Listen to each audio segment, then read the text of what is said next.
एक गांव था, नाम था पुंगपुर। वहीं रहता था अपना हीरो पुंग पुंग। उसका काम था लोगों के मजे लेना और मेहनत वाले काम से मीलों दूर भागना। एक दिन पुंग पुंग गांव के पुराने पीपल के पेड़ के पास से गुजर रहा था। तभी उसने देखा पेड़ के नीचे एक साधु बाबा गहरे ध्यान में बैठे हैं और उनके सामने एक लाल रंग की टोपी रखी है। देखते ही पुंग पुंग धीरे से साधु के पास गया और पूछा, ओ बाबा, आप साधु हो या सर्कस के जोकर जो इतनी रंगीन टोपी संभाल के रखे हो? सुनते ही साधु ने टेढ़ी आंख से घूर के बोला, ये सत्यवादी टोपी है बेटा, जो भी इसे पहनेगा उसके अंदर का सारा सच बाहर आ जाएगा। सिर्फ 20 रुपए दे और ले जा। पुंग पुंग को यकीन नहीं हुआ, फिर भी उसने 20 रुपए दिए और टोपी पहन ली। टोपी पहनते ही पुंग पुंग जोर से चिल्लाया, मैंने पिछले 5 दिन से नहाया नहीं और कल रात मैंने सरपंच के आंगन से पपीता चुरा के खाया। पुंग पुंग ने फट से टोपी उतारी और हाँफने लगा। बाप रे बाप, ये टोपी तो सीधा अंदर का सिस्टम हिला देती है रे। फिर अगले दिन पुंग पुंग ने सड़क किनारे बोर्ड लगाया, अपने पति का सच जानो,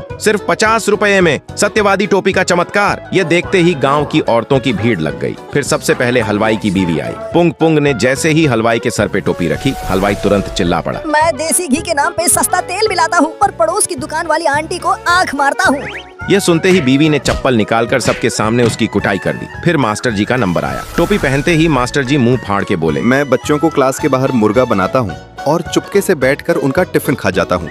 देखते ही देखते पुंग पुंग पूरे गांव में फेमस हो गया। लेकिन एक दिन गांव का खड़ूस जमींदार अपने पहलवान के साथ गुस्से में पुंग पुंग के पास आया और दहाड़ा, बहुत नाटक चल रहा है तेरा पुंग पुंग। ये टोपी मेरे पहलवान को पहना, मुझे जानना है इसने मेरे कितने पैसे चुराए हैं। पुंग पुंग डर के मारे कांपने लगा और जैसे ही वह पहलवान के पास जाने लगा, अचानक फिसल गया और वह टोपी उछल के सीधा जमींदार के सर पे जा गिरी। टोपी सर पे गिरते ही जमींदार चीख पड़ा, मैं बाहर से ही गुस्से वाला दिखता हूँ, असल में रात को मुझे अंधेरे से बहुत डर लगता है और मैं अपनी बीवी का हाथ पकड़ के सोता हूँ। सुनते ही पूरा गांव लोटपोट होके ठाके मार के हंसने लगा। लेकिन जमींदार शर्म और गुस्से से लाल टमाटर हो गया और लाठी उठाकर पुंग पुंग के पीछे दौड़ पड़ा। लेकिन पुंग पुंग भागते हुए सीधा उसी साधु के पास आया और उनके पीछे छुप गया। तभी साधु जोर जोर से हंसते हुए बोले, अरे जमींदार साहब रुको, गुस्सा मत करो, ये कोई जादुई टोपी नहीं है। फिर साधु ने जमींदार के सर से टोपी उठाई और टोपी के अंदर से एक बिच्छू निकाल के बोला, इस टोपी में मैंने एक खतरनाक बिच्छू छुपा रखा है, इसलिए जैसे ही कोई इसे पहनता है ये सीधा सर की नस पे काट लेता है और दर्द के मारे सारा सच उगल देता है। पुंग पुंग सुनते ही चक्कर खा के बेहोश हो गया और जमींदार ने अपने सर पर हाथ रख के देखा, उनके सर पे अंडे के आकार का एक बड़ा सा गुम्मड़ निकल आया था। जमींदार के सर पे गुम्मड़ देख के पुंग पुंग होश में आते ही बस इतना बोला, बाबा ये टोपी नहीं, ये तो फुल टॉर्चर मशीन है रे। तो दोस्तों, अगर आपको भी पुंग पुंग की तरह ऐसी सच उगलवाने वाली टोपी मिल जाए तो क्या करोगे?